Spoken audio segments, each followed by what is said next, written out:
Today we are going to make a fantastic flexi pumpkin using Tinkercad, so let's get cracking.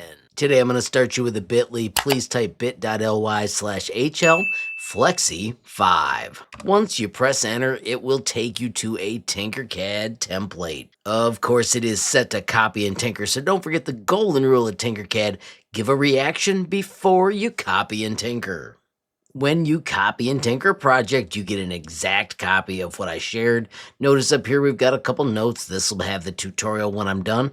And then also I mentioned right here I've got more tutorials. You can visit them by using this bit.ly. I'll show you that at the end of the video as well. Now what we get in today's project is a pumpkin that you can use. This is an SVG, so that means it has these cool fill modes, silhouette, outer line, inner line, and of course the default that we see now. Since it's a pumpkin, I'm going to switch to the oranges. Let's find one we think is cool. Notice you can just move this dial until you're happy. If you've never worked with SVG files before, I'll have some tutorials up here that you can track down that'll help you get started. For today's project, though, we are going to quickly create a flexi keychain. Let's start by taking the height of this and changing it to 7 and press enter. Then do Control D to duplicate. Take the duplicate and make it silhouette. You'll notice it fills in like that. And so that this shows up, we're going to change this to 6.8. That way we've got the two different layers. This is really slick if you've got a 3D printer that can print multiple colors. I'll highlight multicolor printing when I wrap this project up. Now we could stop right here, but I'm going to change this instead to be what we call outer line. I'm going to set it to size 1. I want it to be round, and I'm going to bump the quality up. Now what this does is it gives me an area to draw a fun face. I'm going to draw the face with the sketch tool. Notice I'm cruising it right out on top of the design. Now, if you've never used Sketch before, there is an awesome tutorial here. You can go through this at your leisure. They have awesome animations that show what's happening, and they walk you through all the cool stuff. Once you're done reading it, you can always hit continue to sketch. You can always return to it right here. If you prefer my tutorials, I've got an entire playlist. You can check it out right there. Now with Sketch, we can draw with lines and Bezier curves. So I'm going to make a simple triangle eye. I'm just clicking, clicking, and clicking to connect that eye. Now right now it's filled in, but check this out. We've got a stroke feature. I can come down here, turn this on. I'm going to set it to size 1. I'm just typing the number in the box. We can make it inside, outside, or center. Notice center.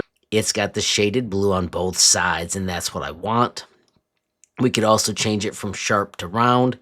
That is up to you. I'll actually stay with round for this. A new feature that's been added is we can do Control C and Control V to make a copy of our eyes. Bang! Just like that, you have got eyes on your pumpkin. We're going to also make a fun mouth, but this time we're going to use the Bezier curve. We can click right here or hit P for pen. We can press number 2 to switch to the Bezier curve. Here's how this works. Click to make a point, and then click and hold and twist your mouse so that you can make the mouth. I'm going to click up here to make this side.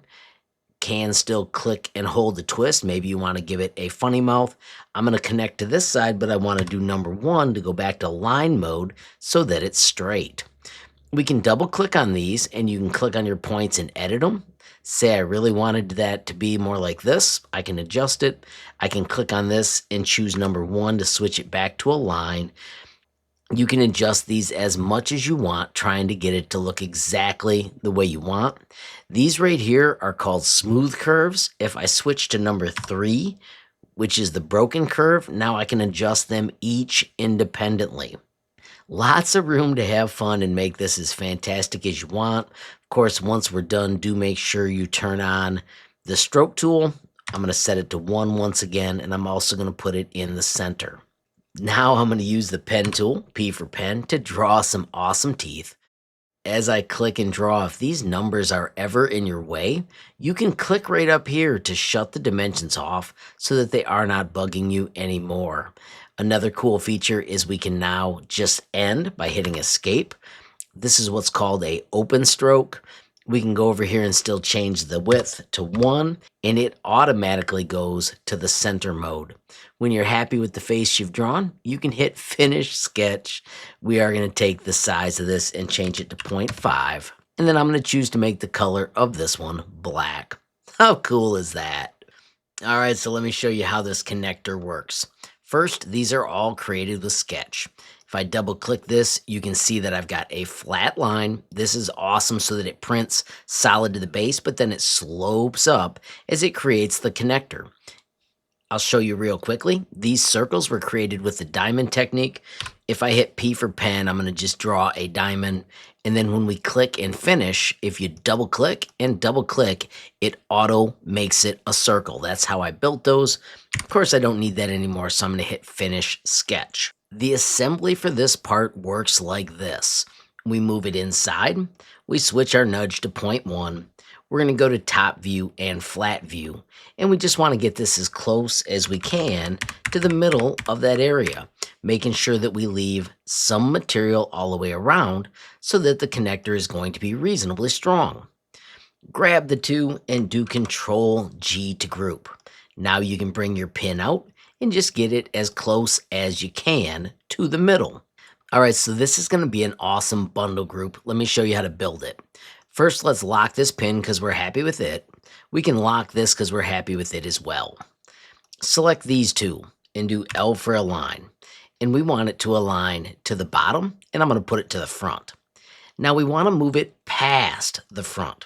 I've got my nudge set at 0.1, so I'm just going to do a few clicks until I'm sure there is room on this side and there's room for the part to connect back here. Let's switch back to perspective view. Now we just need to center this hole with the rest of the project. Let's unlock our parts and unlock our parts. Select them all, choose L for align, make the blue one the boss, and we want to make sure they're all aligned this way. With that done, we can do Control B to bundle group. Notice this green, that is what makes this awesome. When this part is inside our project, this hole will cut the pumpkin, but it will not cut the other parts in the bundle. That's what makes this whole project so darn easy. Let's rotate it 90 degrees so that it's sitting the way we need it for printing. Don't forget, if you hold down Shift, it goes 45 degrees at a time, which makes that a little bit easier. Of course, D to drop, so it's sitting on the work plane as well.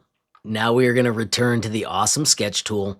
I do want to set my nudge back to 1, bring out a chunk of sketch, set it in a 20 by 20 grid. You do not have to, it just makes it a little nicer. We'll zoom out, and then here's how we're going to cut this up to be flexi. I'm going to hit 2 to make a Bezier curve, and I am just going to curve it something like this. You can curve it as much as you want. When you're happy, hit escape and finish that sketch. I do want to take the stroke, and I'm going to make it 1 and press enter. We want another one of these, so we're going to do Control C and Control V. I'm going to move this one over here. I'm going to double click on it, and I'm going to edit my curve just because I can make it a little different. I'm going to hit the number 4 to add a point. So I put one right there. I will show you if you click it again, they go away. So remember, hit the letter V to cancel that so you can get into the next mode. I've got this to have a little bit funkier twist. You can have as much fun as you want, setting up how this is going to cut.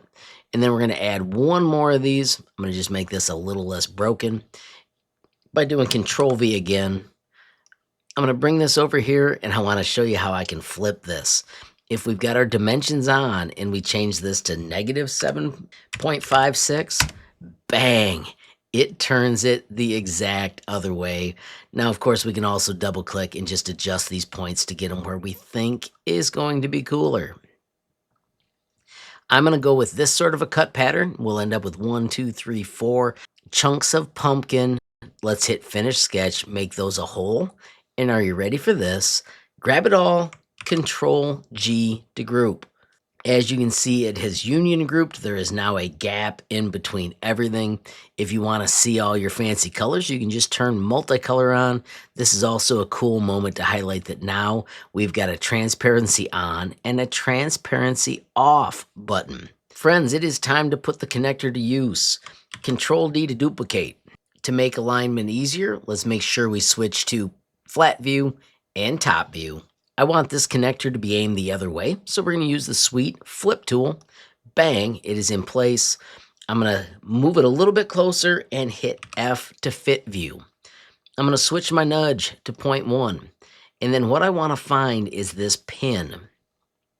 We simply want that pin to be going close to the same as our cut. Just like that, that one is aligned.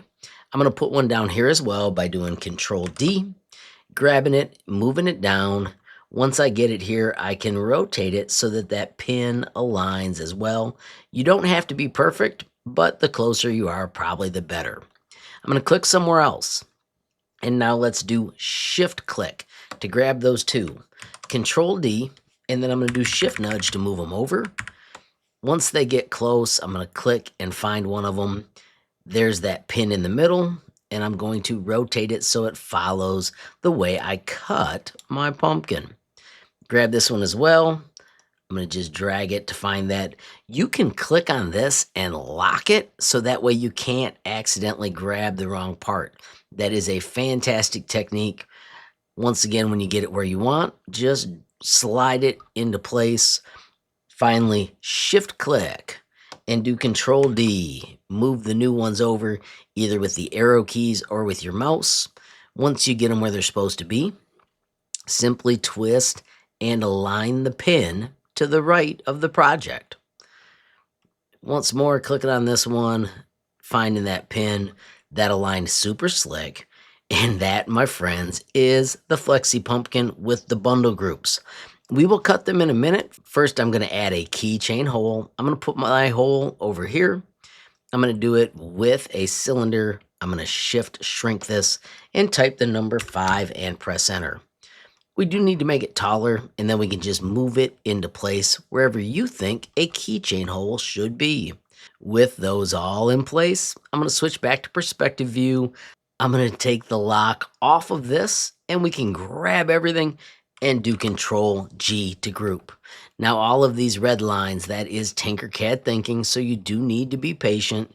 If you look underneath, you can see how the awesome bundle groups work. Check that out. That hole cut the hole for our pins, but it did not cut the pins off. That is what makes bundle groups so darn fantastic. Once again, we can hit T for transparent, and you can look inside there to see how the whole mechanism works. I'm going to hit T to shut off transparency, and let's get this sent for 3D printing. I'm going to simply grab it all as one huge piece and export as an STL. I like to save mine in my 3D modeling folder. I'm going to call this Flexi Pumpkin. I can get rid of the word template and finally hit Save Changes. And we have just bounced to Bambu Lab Studio. Let's hit Create New Project and let's bring in that awesome Flexi Pumpkin.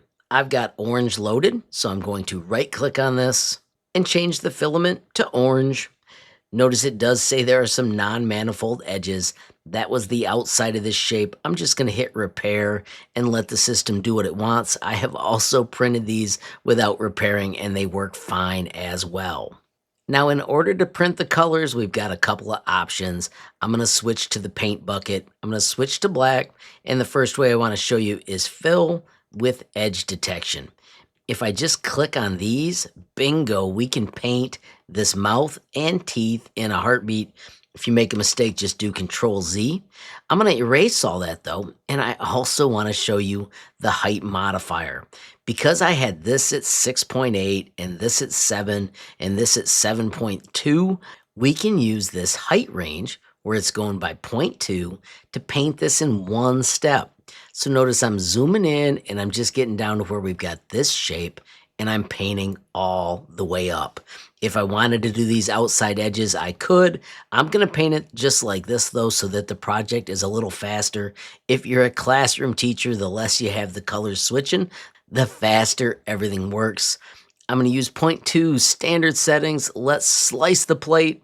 And check it out, we'll have an awesome Flexi keychain in about 30 minutes. I do want to highlight quickly as well, you can double check your connectors by moving this down. This is where you're looking for the pins showing up and there's gaps on every side. How cool is that? Finally, let's hit print plate, double check our colors and send it to the 3D printer. And a little more than 30 minutes later, Flexi Pumpkin. How cool is that? Alright, so obviously this connector uses the hinge that's made with Sketch. Turned out pretty awesome. I do want to highlight this one as well. Here we used the Taurus. Both tutorials are super slick, but the Taurus gives them a lot more flex. You can pick whichever one you want. Of course, as you can see, they're easy to make with SVGs as well. I'll put a link to the tutorial up in the corner. As I wrap up, hope you loved the tutorial. Please take a moment to hit that subscribe button so you'll always be the first to know when there are brand new projects. Now, as we run through skills, of course, we worked pretty hard on the sketch tool. We also learned how to use bundle groups, and now you know that you can cut any SVG file and make it into something flexy in minutes. I would like to give a quick shout out to everybody that's one of my YouTube members. Don't forget there are 3 different levels of support starting as low as $5 a month. With any level of support you get early access to videos. A shout out as well to everybody that is part of my Patreon. We are on the cusp of 250 members. It is a fantastic group. There is a messaging area where you can ask questions and gain skills, and of course you can learn more with the bit.ly up above or the link in the description. Finally, friends, I want to thank you for watching. Don't forget every time you hit that like button, share a video, add a comment down below, or click subscribe. You're helping HLModTech get just a little bit bigger, which absolutely makes my day. Friends, have a glorious day and keep tinkering.